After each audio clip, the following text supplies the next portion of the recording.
اللہ کو اور کبیرہ گناہوں سے بچو، کبیرہ گناہوں سے، بڑے گناہوں سے بچو، بڑے گناہوں سے بچو۔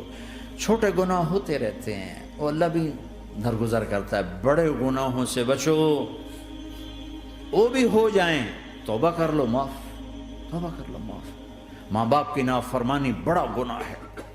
ایک صحابی کی بیگم نے کہا یا رسول اللہ میرے خاوند موت کی حالت میں کلمہ نہیں پڑھا جا رہا، علقمہ۔ آپ دوڑے ہوئے گئے، آپ نے کہا بیٹا کلمہ پڑھو، کہا جی نہیں پڑھا جا رہا، بول رہے ہیں، کہا جی پڑھا نہیں جا رہا، کہا کیوں؟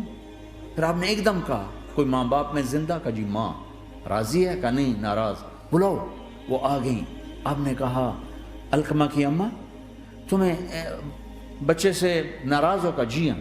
کیوں ناراض ہو؟ کہا جی اور کچھ نہیں، بہت نیک بچہ ہے، تہجد پڑھتا ہے، روزے رکھتا ہے، قرآن پڑھتا ہے، مجھ سے بدتمیز ہو کے بولتا ہے۔ وہ مجھے ابھی راستے میں بتا رہا تھا ایک ساتھی کہ جی یہاں کے جو بچے ہیں وہ ماں باپ کے ساتھ بہت بدتمیز ہو کے بولتے ہیں۔ پہلا قصور ماں باپ کا، انہوں نے کب ٹائم دیا تھا؟ انہوں کو ٹائم دیا تھا بچوں پر محنت کے لیے؟ کہا یا رسول اللہ اور کچھ نہیں ہے، بدتمیز ہو کے بولتا ہے۔ تو آپ نے کہا معاف کر دے، کہا میرا دل ٹوٹا ہوا ہے۔ آپ نے کہا اچھا اگر میں اسے آگ لگاؤں پھر سفارش کرو گی، معاف کرو گی؟ کہا پھر تو کروں گی، اتنا تو میں نہیں سہ سکتی۔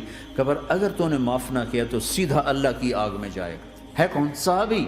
آپ نے کہا اچھا یا رسول اللہ میں معاف کرتی ہوں، میں معاف کرتی ہوں۔ تو آپ نے کہا بیٹا کہو لا الہ الا اللہ، تو اس کے کہا لا الہ الا اللہ اور جان نکل گئی۔ پھر آپ نے اس کا جنازہ پڑھا اور اس کے دفن میں شریک ہوئے، قبر تک گئے۔ پھر آپ نے دفن کے بعد اعلان کیا جس نے ماں باپ کو دکھ دیا اس پہ اللہ کی لعنت، فرشتوں کی لعنت، زمین آسمان کی لعنت۔ نہ نماز قبول ہے، نہ روزہ قبول ہے، نہ صدقہ قبول ہے۔ کبیرہ شراب سے بچو، نشوں سے بچو، جھوٹ سے بچو، جھوٹ سے بچو، جھوٹ سے بچو، جھوٹ سے بچو۔ میرے نبی نے فرمایا میرا امتی ہر گناہ کر سکتا ہے، ایک جھوٹ نہیں بول سکتا، ایک دھوکہ نہیں دے سکتا۔ دھوکہ نہ دو، خاص طور پر یہاں کے لوگوں کو دھوکہ دینا تو بہت بڑی گراوٹ ہے۔ یہاں کی حکومت نے تمہارے ساتھ کیا کچھ نہیں کیا، تم انہی کو دھوکہ دو۔ ٹیکس بچانے کے لیے جھوٹ بولو، کتنے پیسے بچا لو گے؟ جھوٹ بول کے تم نے سارا ملک بچا لیا تو اللہ کی قسم گھاٹے کا سودا ہے۔ پیسہ نہ بچاؤ، سچ کو بچاؤ۔ سچ پراپرٹی ہے، پیسہ پراپرٹی نہیں ہے، سچ پراپرٹی ہے۔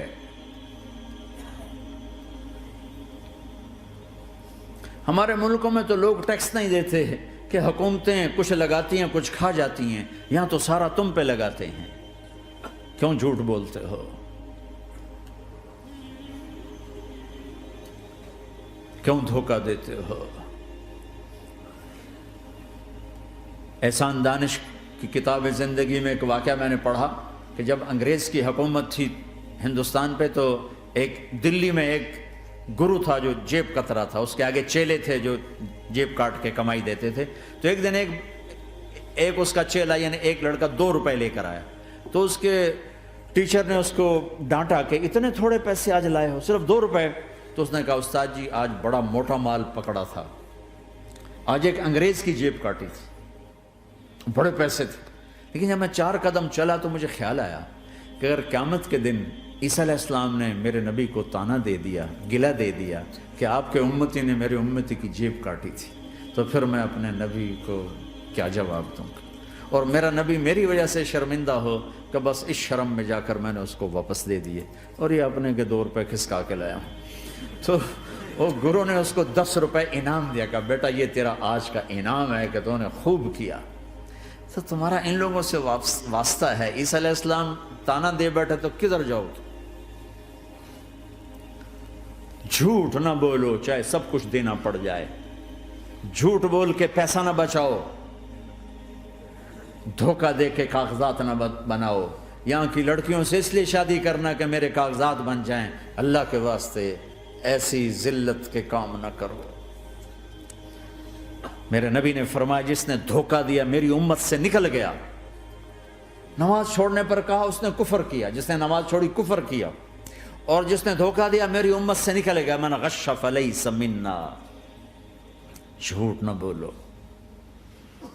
دھوکہ نہ دو، سب کچھ چلا جائے جانے دو، سچ کا ساتھ نہ، سچ کا ساتھ۔ ابن خراش رحمۃ اللہ علیہ کے بارے میں مشہور تھا، زندگی بھر کبھی جھوٹ نہیں بولا۔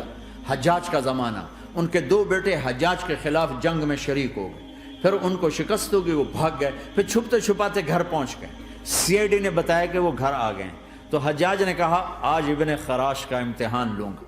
ان کو بلا لیا، کہنے لگا ابن خراش، وہ تیرے 2 بیٹے ہمارے خلاف جنگ میں شریک ہوئے تھے، وہ پہ بھاگ گئے تھے، ان کی کوئی خبر ہے کہاں ہے؟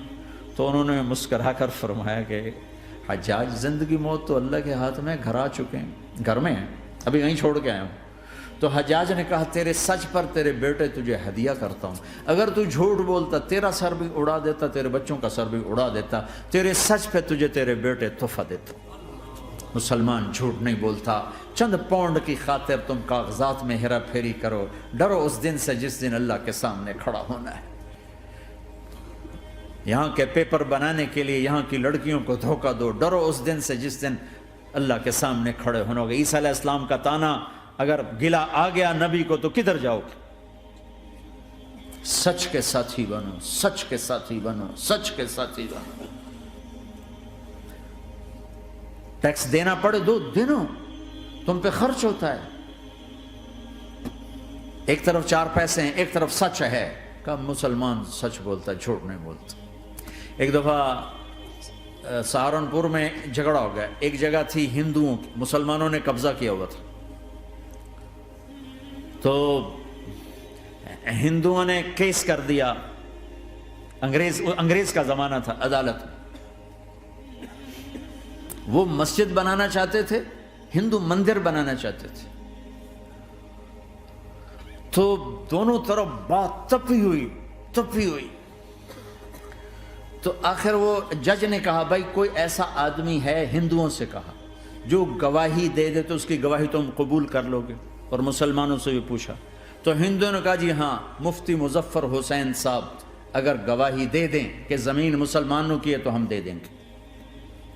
تو مسلمان بڑے خوش ہو گئے، مفتی مظفر تو آخر مسلمان ہے تو ہمارے حق میں گواہی دے گا، تھا ان کا قبضہ ناجائز۔ تو جب وہ عدالت میں تشریف لائے، مسلمان بڑے اطمینان کا، ہن جناب ساڈے حق وچ فیصلہ ہونا ہے، چونکہ آج کل صرف سچ کو کون دیکھتا ہے۔ تو انگریز جج نے پوچھا ہاں جی مفتی صاحب آپ کیا کہتے ہیں؟ فرمانے لگے دیکھو جج صاحب، یہ زمین ہندوؤں کی ہے اور مسلمانوں نے قبضہ کیا ہوا ہے۔ تو مسلمانوں نے گالیاں نکالنی شروع، وہ یہودیوں والا بن گیا نا، گالیاں نکالنی شروع کر دی۔ تو انگریز جج نے کہا آج مسلمان ہار گئے اور اسلام جیت گیا، آج مسلمان ہار گئے اور اسلام جیت گیا۔ اپنی ہار مان کے اسلام کو جتاتا، سچ بول کے اسلام کو جتاتا۔ جھوٹ کے ساتھی نہ بنو، سچ کے ساتھی۔ جھوٹ کے کاغذ بنا کر کوئی بینیفٹ حاصل نہ کرو۔ میں نیوزی لینڈ گیا، میں حیران ہو گیا، 1 ہفتہ میں رہا، ڈپریشن کا شکار رہا کہ مجھے بتایا گیا کہ پورے نیوزی لینڈ میں ایک آدمی جھوٹ نہیں بولتا سوائے پاکستانیوں کے، بنگالیوں کے اور انڈین۔ جو بنگالی، جو پاکستانی، جو انڈین پہنچے یہ جھوٹ بولتے ہیں، ہیرا پھیری کرتے ہیں، ان میں ایک آدمی جھوٹ نہیں بولتا۔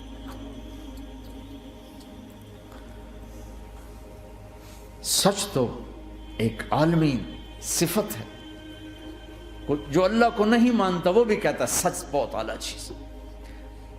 اور تمہیں تو تمہارا نبی کہہ رہا ہے الصدق ینجی والکذب یہلک، سچ نجات دیتا ہے، جھوٹ ہلاک کرتا ہے۔ آپ تشریف لے جا رہے تھے، آپ کو آواز آئی یا رسول اللہ، آپ نے ادھر ادھر دیکھا، کوئی نظر نہیں آیا، پھر آواز آئی یا رسول اللہ، پھر آپ نے دیکھا تو ایک ہرنی آپ کو پکار رہی تھی، ہرنی، وہ بندھی ہوئی رسی کے ساتھ۔